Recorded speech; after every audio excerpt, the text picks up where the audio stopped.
Hi viewers, welcome to our channel. ప్రస్తుతం మనతో ఉన్నారు శ్రీ లలితాంబికా పీఠం వ్యవస్థాపక అధ్యక్షులు శ్రీ శివప్రసాద్ శ్రీ గురూజీ గారు. నమస్తే గురూజీ. ఆశీర్వచనం నాయన. గతంలోనే ఏపీకి సంబంధించి ఒక ఇంటర్వ్యూ కూడా మనం మాట్లాడుకోవడం జరిగింది. డిసెంబర్ నెలాఖరులో ఒక పెనుమార్పులు జరగబోతున్నాయి ఆంధ్రప్రదేశ్ రాష్ట్రంలో అనేటువంటిది. ఇప్పుడు డిసెంబర్ మాసంలో ఉన్నాము, ఆల్మోస్ట్ మిడిల్లో ఉన్నాము. మరొక కొద్ది రోజుల్లో డిసెంబర్ ఎండ్ అవబోతుంది. ఏందంట అసలు ఆ పెనుమార్పులు ఏందంటారు? ఏం జరిగే అవకాశం ఉందంటారు? శ్రీ మహాగణాధిపతయే నమః. ఐం మహాసరస్వత్యే నమః. శ్రీ లలితాంబికాదేవ్యే నమః. గతంలో అనుకున్నది డిసెంబర్ నెలలో జరుగుతున్నాయి, కొంచెం సంచలనాలు జరుగుతాయి అని అనుకున్న మాట వాస్తవం రాజకీయ పరంగా. ఎందుకు అంటే ఇక్కడ ముఖ చిత్రం ఏమిటి, అక్కడ ముఖ చిత్రం ఏమిటి అనేటువంటిది ఒకటి కూలంకుశంగా తెలుస్తుంది. ఓకే, నేను ఇప్పుడు చెప్తున్నాను మళ్ళీ గురూజీ. అంటే ఇప్పుడు మామూలుగా డిసెంబర్ 25 తర్వాత, ఈ డిసెంబర్ 25 తర్వాత డిసెంబర్ ఆఖరులో ఈ కొన్ని నిర్ణయాలు బయటికి వస్తాయి. ఓకే, బాగా రాష్ట్రానికి సంబంధించి అక్కడ ఆంధ్రప్రదేశ్ రాష్ట్రానికి సంబంధించినటువంటి, ఇప్పుడు ఏ పార్టీ అయినా ఉన్న పార్టీ దిగిపోవాలి, మేము రావాలి అని అనుకుంటారు. ఉండేటువంటి పార్టీ మళ్ళీ మేము ఎలా రావాలి అనేటువంటి ఆలోచనలతో వాళ్ళు ఉంటారు. ఇది సర్వసాధారణం ఎక్కడైనా కూడా. అయితే వాళ్ళ జాతక పరిస్థితులను బట్టి, ఉండేటువంటి విషయాన్ని బట్టి ఒక చోట కొన్ని మార్పులు జరుగుతాయి. మార్పులు ఎందుకు జరుగుతాయి అంటే మనము దీనికి ఒక చిన్న ఇది చెప్పుకోవాలి. రాజు ఎంత బలవంతుడు అయినా, ఎంత భోగకారకుడు అయినా, ఎంత యోగకారకుడు అయినా, మంత్రాంగము నడిపించేటువంటి మంత్రి యొక్క ఇదిలో మిగతా ఈ మామూలుగా ఈ రక్షణకు సంబంధించినటువంటి వాడు ఒకడు ఉంటాడు. ఒక్కోసారి రాజునే బంధిస్తారు చూడండి. తన రాజునే మంత్రి బంధించి తాను రాజ్యాంగము పొందాలి అనేటువంటి అవకాశాలు మనం చాలా చరిత్రల్లో ఉన్నాయి. మరి అప్పుడు అతని జాతకం బాగలేక జరిగిందనే, మంత్రి యొక్క జాతకము బాగుందని జరిగిందనే, రాష్ట్ర ప్రజల యొక్క అభిప్రాయము తప్పుదే, రాజ్యంలో ఉండేటువంటి ప్రజల అభిప్రాయానికి విరుద్ధంగా జరుగుతుందనా అన్నప్పుడు ఎవరి గ్రహస్థితులు ఎలా ఉంటాయి అనేటువంటి దాన్ని బట్టి అక్కడ చూస్తాం మనం, ఆ జరిగే సన్నివేశాలను బట్టి. అలా ఎలా అయితే చెప్పుకుంటామో, ఇక్కడ ఎప్పుడైతే ప్రభుత్వము మారిందో తప్పకుండా 100% ఈ నిర్ణయాలు ఆంధ్రప్రదేశ్లో మారతాయి కూడా. అక్కడ చాలా వరకు తెలియనిది ఏమిటి అంటే, చాప కింద నీరులాగా ఒక వ్యవహారం నడుస్తూ ఉన్నది. ఓకే, అంటే మేము ఎలా చెప్తాము అని అనుకోవచ్చు. అంటే గ్రహస్థితులు బట్టే కదా, ఎక్కడైనా గ్రహస్థితులే, ఇవే గ్రహస్థితులే. మనిషికి ఉండేది 12 రాశులు, 12 రాశుల్లో ఏదో ఒక రాశులు ఎక్కడో ఉండేటువంటి గ్రహస్థితులే కదా.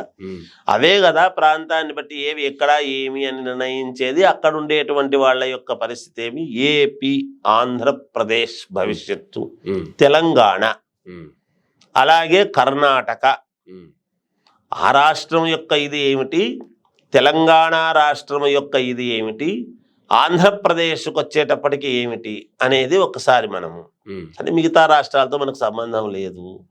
మనం ఒక పక్కన ఇప్పుడు వచ్చిన చెప్పుకుంటున్నాం, వింటున్నాం మనం. ఖచ్చితంగా కొంత మామూలుగా కొంతమందిలో నిస్తేజంగా ఉండేటువంటి వాళ్ళు కూడా అసలు కనుమరుగైపోయినారు, లేరు అనేటువంటి వాళ్ళు కూడా ఇప్పుడు మళ్ళీ బయటకు వస్తారు. పూర్వమంతా చేసినటువంటి వాళ్ళందరూ కూడా. నేను కాంగ్రెస్ ప్రభుత్వం గురించి ఒక మాట చెప్పా, కొన్ని ఛానల్స్లో చెప్పా. కాంగ్రెస్ అది ఉంటాయి కూడా దాంట్లో ఏమంటే అదే నేను చెప్పినా అని మనం ఏదో వేసుకోవడము మన సాంప్రదాయం కాదు. ఏమవసరం, అడిగితే చెప్తాము, చేస్తాము, వెళ్ళిపోతాము, చేస్తారా ఏరా తర్వాత సంగతి. కాంగ్రెస్లో ఉండేటువంటి వాళ్ళు కాంగ్రెస్ను వీడి వెళ్ళిపోతూ ఉన్నప్పుడు వాళ్ళు చాలా బాధపడి కన్న తల్లిని వదిలిపోతున్నట్టుగా పోయారు. ఎందుకు? కాంగ్రెస్ ప్రభుత్వం అనేటువంటిది చాలా ఏళ్ల నుంచి ఉంది, కాంగ్రెస్లో చాలా ఏళ్ల నుంచి ఉన్నవాళ్ళు. నేను మళ్ళీ వెనక్కి వాళ్ళు బాధపడి వాళ్ళ ముఖాలు చూశానండి, వాళ్ళు మళ్ళీ ఖచ్చితంగా వెనక్కు వస్తారు, కాంగ్రెస్ ప్రభుత్వంలోకి మళ్ళీ వచ్చి చేరే అవకాశాలు ఉన్నాయి అని ఎప్పుడు చెప్పాను అంటే దాదాపు 8 నెలల ముందు చెప్పా. ఓకే. అంటే నేను చెప్తున్న మాట ఏప్రిల్లోనో ఏమో చెప్పా, నిజానికి ఏప్రిల్లోనో మేలోనో చెప్పా నేను. మిగతా వాళ్ళు అడిగితే చెప్పా చాలా మంది. ఇప్పుడు ఏమైంది, అదే జరిగింది కదా. వెళ్ళిపోయిన వాళ్ళు మళ్ళీ కాంగ్రెస్లోకి రాలేదా? వచ్చారు. వస్తే కాంగ్రెస్ ప్రభుత్వము ఏది ఏమైనా ఏదో ఒక నిర్ణయం తీసుకొని ఆనాడు తెలుగు రాష్ట్రాలు అని ఒక దీని ప్రకారంగా వీళ్ళ ఆకాంక్ష నెరవేర్చడానికి అని ఒక ఇది చేసింది. ఇప్పుడు కాంగ్రెస్ ప్రభుత్వంలో ఉండే వాళ్ళంతా ఏమైనారు, ఎక్కడున్నారు? ఒకసారి ఫోకస్ పెడతారు కదా వాళ్ళంతా. అంతే కదా. మన పాత వాళ్ళ మీద మనకు అప్పుడు మద్దతు ఇచ్చిన వాళ్ళందరూ ఉంటారు కదా, వాళ్ళకు కూడా ఉంటుంది కదా.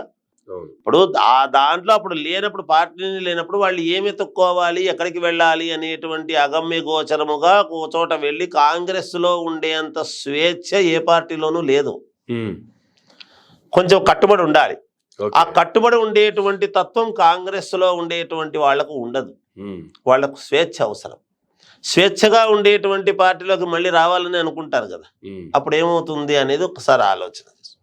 దానికి సంబంధించినటువంటివి ఖచ్చితంగా జరుగుతాయి. ఇది మా విశ్లేషణ, మాకు పని లేదు. అది మేము చెప్పేది ఏమి అంటే జాతకము ప్రకారముగా ఒక నిర్ణయం, ఒక మాట ఎందుకు అంటే చెప్పాల్సి వస్తుంది తప్ప ఖచ్చితముగా అయితే మార్పులు ఈ డిసెంబర్ 25 తర్వాత ఆంధ్రప్రదేశ్ మీద కొంతమంది దృష్టి పెడతారు.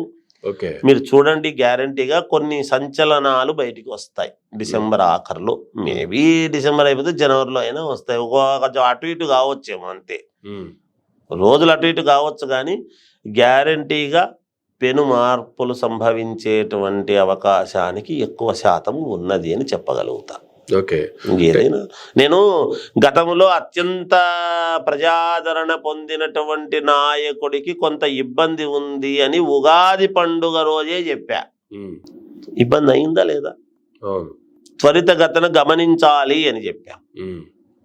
అంటే ఏదైనా ఎప్పుడో మనం తినంగానే అరిగిపోదు.